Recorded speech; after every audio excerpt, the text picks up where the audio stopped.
یه مردی پیش یه عالم میره و میگه آقا پدرم دیگه منو خسته کرده. یه روز میگه برو گندم بکار، فرداش میگه نه برو پنبه بکار. خودش هم نمیدونه چی میخواد. هی گیر میده، اعصابم داغونه. چی کار کنم؟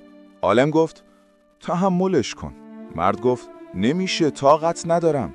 عالم پرسید بچه کوچیکی داری خونه؟ مرد گفت آره. عالم گفت اگه یه روز بچت بیاد دیوارو خراب کنه میزنیش؟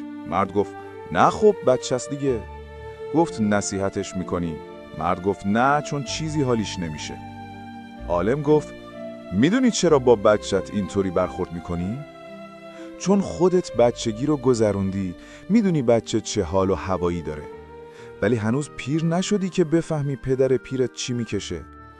پیری یعنی آدم زود رنج میشه، عصبی میشه، احساس ناتوانی میکنه.